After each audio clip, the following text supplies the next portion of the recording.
तो फिर से दोस्तों आपका साथी मनीष आपके साथ है। आशा करता हूँ कि आप सब कुशल मंगल हैं। शुरू करते हैं एपिसोड 17 चैप्टर 1 श्लोक 25। तो मित्रों, आप लोगों से एक निवेदन है, यदि आपने अभी तक चैनल को सब्सक्राइब नहीं किया है तो बेल बटन दबाइए और चैनल को कृपया करके सब्सक्राइब करिए।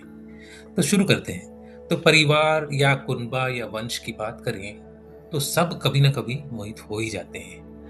जब आज के समय में एक परिवार में लड़ाई होती है तो सब चाहते हैं कि शांति हो, परंतु लड़ते भी हैं, चीखते भी हैं और चिल्लाते भी हैं। परंतु पद साथ साथ अगर देखा जाए तो प्रेम और करुणा की भाव भी कहीं ना कहीं लोगों में, परिवार में होती है। तो अर्जुन ने भगवान कृष्ण से रथ को मध्य में ले जाने का आग्रह किया, और जब श्री कृष्ण जी ने अर्जुन के रथ को युद्ध मैदान के बीच में ले जाएंगे तो बोलेंगे कि हे पार्थ, लो देख लो अपने वंश और परिवार के लोगों को। तो आज चर्चा करेंगे इस तथ्य पर, और होगी कि परिवार में व्यक्तित्व कैसे क्रोध और करुणा के बीच में झूला झूलता रहता है। तो कुरु वंश की स्थापना कैसे हुई? भारतवर्ष में अगर हम पुराणों की बात करें तो उसके अनुसार ब्रह्मा जी से ब्रह्मा ऋषि अत्रि का जन्म हुआ। महान ऋषि अत्रि से चंद्रमा हुए और चंद्रमा से बुद्ध हुए और बुद्ध से इलानंदन पुरुरवा हुए। तो इसके बाद भी बहुत सारे हिंदू धर्म और देवी देवताओं की वंशावली चलती रही और राजा लोगों का जन्म हुआ, मृत्यु हुआ, और फिर राजा भरत से राजा कुरु का जन्म हुआ, और फिर राजा कुरु से राजा शांतनु का जन्म हुआ, और राजा शांतनु से गंगानंदन भीष्म हुए। और भीष्म के दो भाई थे, चित्रांगद तथा, और दूसरे भाई थे विचित्रवीर। और विचित्रवीर के वंश में पांडु, धृतराष्ट्र और विदुर का जन्म हुआ। तो चलते हैं श्लोक की तरफ। भीष्म द्रोण प्रमुखतः सर्वेशा च महीक्षिताम् उवाच पार्थ पश्येतान् संवेतान् कुरुनिति। तो कुरु शब्द का प्रयोग कौरवों और पांडवों दोनों के लिए किया गया है, क्योंकि दोनों ही कुरु वंशज थे और भगवान श्री कृष्ण ने जानबूझकर इस का प्रयोग किया है ताकि अर्जुन में एक बंधुत्व या पारिवारिक भावना की जागृति हो, उसे यह प्रतीत हो कि वे सब एक ही हैं। तो श्री कृष्ण जी चाहते थे कि बंधुत्व की भावना से अर्जुन में मोह उत्पन्न हो, जिससे वह विचलित हो जाएगा, जिसके परिणाम स्वरूप उन्हें आगे आने वाले कलयुग में मानव मात्र के कल्याण के लिए गीता के सिद्धांत का दिव्य उपदेश देने का अवसर प्राप्त होगा।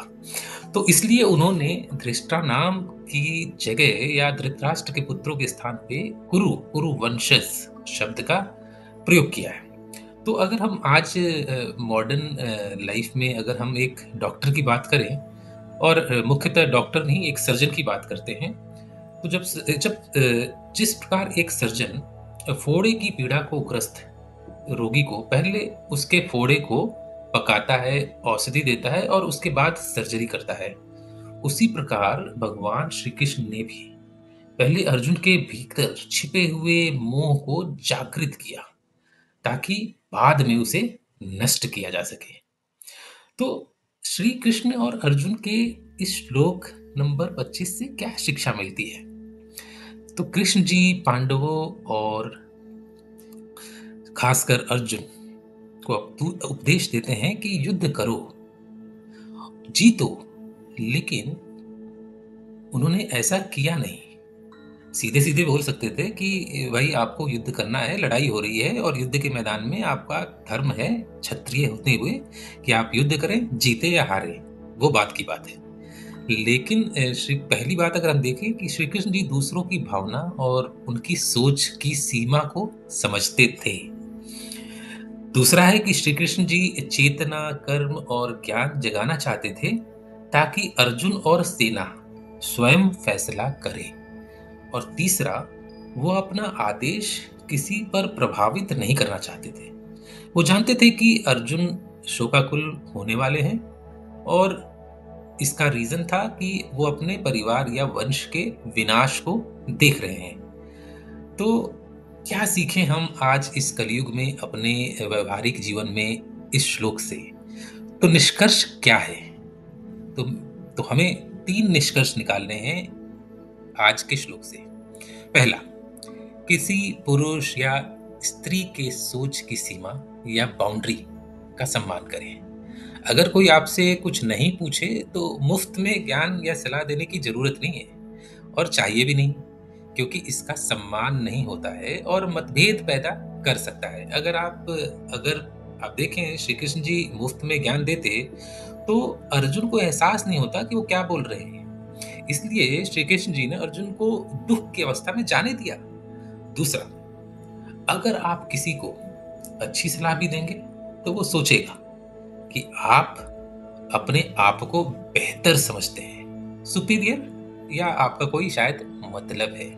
इसलिए इंतजार करें, जब वो सलाह मांगे तभी सलाह दें। और तीसरा, अगर देखा जाए तो हम मुफ्त सलाह देंगे तो शायद यह भी हो सकता है कि सामने वाले व्यक्ति की स्वयं की सोच खत्म कर रहे हैं। इसलिए उसे छोड़ दें, उसे अपने समाधान को खुद निकालने दें, और जब जरूरत पड़े और जब आप सोचें कि अब उचित है इन्हें सलाह देना, तब सलाह दें।